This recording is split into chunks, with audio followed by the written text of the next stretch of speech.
Agora quero falar sobre o caso da empresa de investimentos suspeita de aplicar golpes em mais de 2.000 pessoas. A polícia decretou sigilo no inquérito sobre o desaparecimento do dono da financeira. O detalhe é o seguinte: o caso foi denunciado à polícia pelo irmão do dono dessa empresa.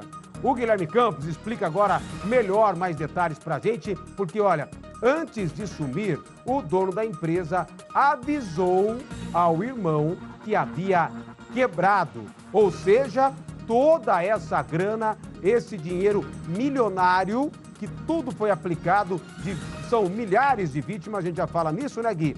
Tudo isso, o irmão do dono já havia sido alertado por ele, falou, olha, quebrei. E aí, ele acabou relatando isso para a polícia, e isso aí é mais um indício que as vítimas devem ficar sem o dinheiro de uma vida. É isso, Gui. Boa tarde para você. É isso, Valentim. Boa tarde para você, boa tarde a todos que acompanham o Balanço Geral. Pois é, vai ser difícil dessas pessoas que investiram dinheiro nessa empresa conseguirem recuperar esse investimento. E foi isso que aconteceu, Valentim. O dono dessa empresa entrou em contato com o irmão para avisar que a empresa dele tinha quebrado e aí passou algumas orientações. Quem passou esses detalhes para a gente foi o advogado do irmão desse homem aí, que era o dono dessa empresa. O dono do escritório de investimentos, B&B Capital, esse é o nome da empresa financeira, o André Rosa, que está sendo investigado pela polícia, deixou um envelope com senhas e uma mensagem ao irmão dele, o Alex Rosa, que também trabalha na empresa, antes de desaparecer em Ribeirão Preto e deixar os clientes aí a ver navios. Pelo menos foi o que disse o advogado Daniel Ronde, que defende o Alex. Durante a entrevista, o advogado informou que as senhas eram para acesso aos investimentos dos clientes e também para um e-mail onde havia um texto explicando que o escritório havia quebrado e deixado os investidores sem os rendimentos. Uma história triste, para essas pessoas aí que investiram dinheiro nessa empresa. Então vamos ouvir agora, Valentim, essa entrevista que o advogado Daniel Ronde deu ao repórter Rafael Pasquim falando sobre esse caso. A entrevista já está no ponto e você vai acompanhar agora. Até onde a gente sabe, era uma empresa constituída com CNPJ, com local físico e com uma operação normal de mútuo financeiro. É lógico que o dono dessa empresa, que é irmão do meu cliente, ele detinha uma estratégia de investimento que ele chamava de algoritmo e com isso ele conseguia fazer que esses dinheiros aportados na empresa dele pudessem render a ponto de ser interessante para que as pessoas colocassem o dinheiro ali para que ele fizesse a gestão financeira daqueles ativos. O que aconteceu? Na terça-feira, o meu cliente, que é irmão do dono dessa empresa, ele foi a primeira pessoa que levou esse fato à polícia. Por quê? Porque na terça-feira, ele, como a pessoa responsável para criar as operações para que o irmão aprovasse os pagamentos de resgate, começou a verificar na terça que os resgates da segunda não haviam sido pagos. E a partir desse momento que ele questiona a presença do irmão, por que o irmão não teria feito as autorizações ou por que aqueles aprovisionamentos não teriam sido realizados, que ele é surpreendido, então, com uma mensagem, um envelope lacrado, do qual havia ali uma série de bilhetes e senhas para que ele acessasse algumas informações e, dentre elas, em resumo, é que a empresa havia quebrado. Pois é, quando ele pegou esse envelope e acessou as informações, que tipo de mensagem que ele recebeu? Ele recebeu, primeiro, acesso do token dessa conta financeira, é um token bancário, que só quem detém aquilo pode fazer a operação.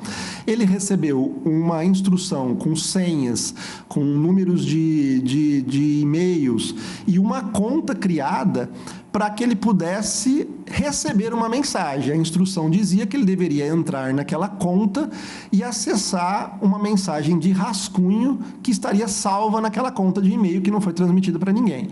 Assim ele fez e nesta mensagem, diante de outras pessoas que estavam ali na empresa, ele obteve essa notícia de que a empresa havia quebrado. Ele dizia que sentia muito, mas que o dinheiro que a empresa tinha, o total, era o que estava na conta naquele momento. Naquele momento, cerca de R$60 mil. Muito menos de todo o dinheiro que ele movimentava. Muito menos do que todo aquele dinheiro e muito menos do que o aporte que esses investidores colocaram ali naquela conta. Então, a notícia dava que o dinheiro que tinha era apenas aquele e que aquilo não sustentava mais a empresa. Nesse momento, a gente imagina que possa estar tendo algum crime em andamento, né, um sequestro, alguma coisa assim, porque nós estamos falando de grandes valores. E o que o irmão faz? Vai até a casa desse dono da empresa, que é irmão dele, e encontrando a empregada doméstica, funcionária, ela diz, não, seu irmão, de fato, pegou todas as coisas pessoais dele e disse que ia viajar. E aí ele entra na casa, vai no quarto, vê o esvaziamento das gavetas, das roupas, etc. e tal, e com isso ele entende, então, que de fato a empresa havia quebrado. Busca orientação técnica e aí a gente determinou que ele se apresentasse à polícia e informasse tudo isso. Para você ter uma ideia da lisura do meu cliente, a partir da hora que ele toma conhecimento disso e recebe orientação técnica, a gente não mexe mais nessa conta. Por quê? Porque qualquer movimentação nessa conta, após ter conhecimento formal de que algo errado está acontecendo, ele teria uma responsabilidade. A gente busca informar as autoridades constituídas e a gente não movimenta essa conta. Só que essa conta a gente consegue acompanhar, até para extrair os dados para fornecer para as autoridades policiais, a gente começou a ver que começou a entrar dinheiro nessa conta. Ou seja, aquelas pessoas que sempre trabalharam com essa empresa, que tem nessa empresa algo sério, que havia por anos acontecido, continuaram depositando dinheiros nessa conta. Então, hoje, o saldo que essa conta tem é muito maior do que ela tinha na terça-feira.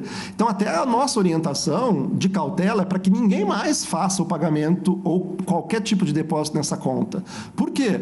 Porque a gente não tem gestão dessa conta e não vai fazer gestão dessa conta porque não era da nossa responsabilidade. Então, a orientação nossa é levar essas informações para a polícia, qualquer medida de bloqueio, qualquer medida de arresto, qualquer medida assim, tem que ser por parte do Poder Judiciário, do Ministério Público e das autoridades constituídas. Então, a orientação que a gente deixa é para que ninguém mais faça nenhum depósito lá. Por quê? Porque essa conta provavelmente vai ser objeto agora de um rateio entre essas pessoas que tinham dinheiro lá, vai ser de alguma forma para pagar algum fornecedor, funcionários, eu não sei o que vai acontecer. Valentim, o caso deve ser investigado como estelionato pela Polícia Civil, já que as pessoas não conseguiram resgatar o lucro que tiveram dos investimentos recentes. Ainda, segundo a Polícia Civil, no final de 2016, a Comissão de Valores Imobiliários notificou os donos da empresa dizendo que a atividade era irregular, porque essa empresa não tinha autorização para funcionar. E com a divulgação desse caso na imprensa, Valentim, mais clientes dessa financeira estão aparecendo à procura desse dinheiro. Cadê o dinheiro, Valentim? O advogado dessas vítimas também falou com a gente hoje de manhã. Vamos acompanhar o que ele disse. Mais vítimas nos procuraram hoje no caso da B&B. Essas pessoas, elas não sabem o que está acontecendo, elas não sabem como lidar com essa situação. A orientação que estamos passando é: nós vamos atuar em toda a fase investigativa, toda a fase do inquérito policial e no futuro, caso isso venha a ser configurado crime de estelionato, funcionar como assistente de acusação do Ministério Público, além de buscar na Justiça Civil uma indenização por quebra contratual daquele dinheiro que essas pessoas investiram junto à B&B.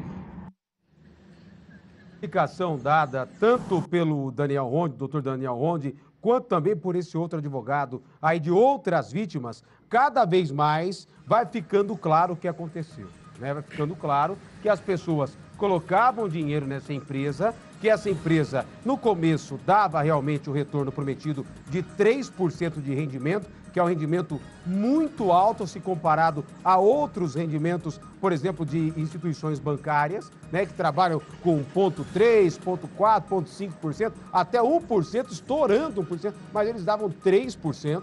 E aí está ficando claro que quando toda essa grana acabou entrando, o negócio foi girando por um tempo e aí, de repente, quando ele, enfim, se sentiu confortável em abandonar tudo isso, essa é a palavra que eu encontro agora, ele acabou desistindo, indo embora e largando esse rojão na mão do irmão. E aí a situação, não sei se o Guilherme Campos ainda me ouve por lá, né? Mas a situação tá me ouvindo lá, né? Guilhermão, então a situação é essa, né, meu irmão? Então o cara foi lá e aí a hora, de repente, ele deixou a bucha na mão do irmão, falou, tô indo embora, a empresa quebrou, mas a polícia vai identificar se houve algum saque de alguma quantia maior nos últimos dias, se já foi tudo premeditado, porque se ele deixou bilhete, ele deixou senha, ele deixou tudo, então quer dizer que já estava tudo premeditado para esse momento de, ó, tô vazando e o que sobrou é isso aí.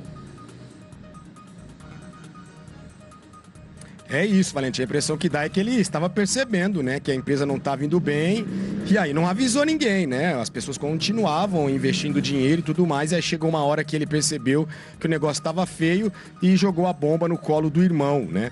Pelo menos foi isso que disse aí o advogado Daniel Ronde. Então vamos agora aguardar as investigações. A polícia está nesse caso. Por enquanto não tem aí um número exato, né, de quantas pessoas caíram aí nesse golpe. Por enquanto o caso é tratado como estelionato, né, Valentim? Isso até porque essa empresa não tinha autorização para funcionar. Então, assim, desde o início, o homem, né, que era o responsável por essa empresa, estava agindo de forma irregular. E aí, mais cedo ou mais tarde, deu zebra, né, Valentim? Deu tudo errado. As pessoas chegavam a investir 150 mil, 2 milhões de reais, né? No início estavam recebendo aí, estava tudo certo, conseguiam fazer o resgate. Mas há alguns dias, as pessoas que fizeram investimento nessa empresa foram fazer o resgate e nada, não conseguiram resgatar o dinheiro. Nós entramos em contato com essa empresa, a B&B Capital. A sede da empresa fica num bairro nobre aqui de Ribeirão Preto, no bairro City Ribeirão, mas não conseguimos falar com ninguém e ainda não tem, então, o número correto de quantas pessoas sofreram com essa quebra dessa empresa, essa possível quebra, pelo menos é o que alega o advogado, e nem o tamanho do prejuízo. Ontem a gente tinha informação que em Ribeirão Preto tinha um grupo com 300 pessoas que investiram dinheiro nessa empresa e aí o prejuízo passava de 200 milhões de reais e ao todo seriam mais de 2.000 pessoas em todo o Brasil que faziam investimento nessa empresa. E aí um outro detalhe, Valentim, a gente falou ontem que o rendimento seria de 3% ao mês, surgiu até uma informação que esse homem, né, responsável por essa empresa, prometia um rendimento ainda maior, poderia chegar até 5% ao mês. Então, assim, é algo que realmente enchia os olhos de todo mundo. As pessoas iam lá, colocavam uma certa quantia, e aí via que o negócio estava dando certo, e aí colocavam mais dinheiro. E aí o mínimo que as pessoas estavam investindo passava aí de 100 mil reais, chegava até a 2 milhões de reais. Né? Muita gente vendeu imóvel com o dinheiro, aplicou lá, outras pessoas pegaram dinheiro aí de toda a vida, né, onde economizou e colocava o dinheiro lá, porque o rendimento era muito bom, né, Valentim? Compensava muito, ao invés de repente pegar 150 mil reais, comprar um apartamento e de repente viver aí com a ajuda do aluguel, com essa renda extra, a pessoa não pensava duas vezes, né, porque ia ter que comprar um apartamento, de repente tem problema com o inquilino, ia lá, já pegava esse dinheiro, colocava nessa empresa e todo mês estava pingando lá uma boa quantia, um bom rendimento, e isso enchia os olhos de todo mundo. Muita gente fez o investimento nessa empresa, uma empresa que estava irregular, tem esse agravante, não tinha autorização para funcionar como uma empresa financeira,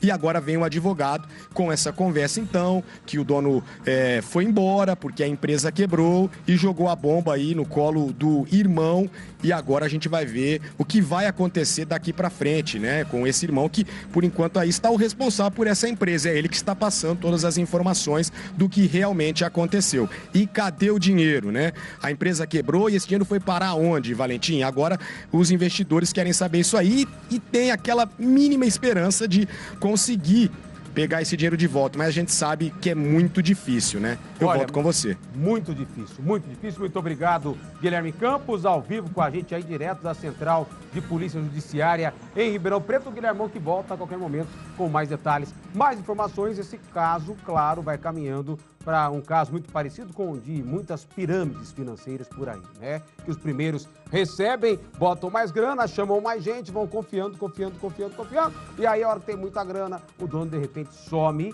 e aí quem botou grana, tem gente inclusive fazendo depósito ainda durante essa semana, porque ainda confia, né, na empresa, não está nem sabendo do que aconteceu. Só para fechar esse caso, o Guilherme deu o exemplo do apartamento. Ó, se você jogar aqui um apartamento de 500 mil reais, 500 mil, meio milhão, um excelente apartamento nesse preço. Alugando, sei lá, uns 2 mil de aluguel, no máximo, bem, se conseguir bem ainda, 2 mil de aluguel. Nessa empresa, ao invés de você comprar o apartamento de renda do aluguel, se você aplicar a 5%, você tem 25 mil reais de rendimento. Então, ó, gente, ao invés de você ter um apartamento de R$500 mil, ou você aluga por 2 contos para alguém, ou você bota na empresa do cara e recebe 25 mil de lucro. Olha, são 23 mil reais de diferença. Olha, claro que dá para desconfiar, mas lógico, né? É só você falar, peraí, ou eu boto lá um inquilino e cobro 2, 3 mil, ou eu boto todo meu meio milhão na conta, na empresa do cara e lucro 25 mil reais por mês. Ó, vai, ninguém tá dando, ó, nem o Silvio Santos não dá dinheiro assim, ó, mas acabou, não tem mais, acabou essa conversa, né? Na poupança, R$500 mil, né, 500 mil, dá quanto por mês, mais ou menos, Gui? Em média de 2.500, isso rendendo aí, mais ou menos, rendendo bem, vamos dizer assim, né, que é uma grana alta, R$500 mil. O cara, ó, lá dá 2 mil, se você aplicar, o cara dá 25 mil. Gente, para, né, para. Ó, isso aí, ó, barato sai caro, você viu aí.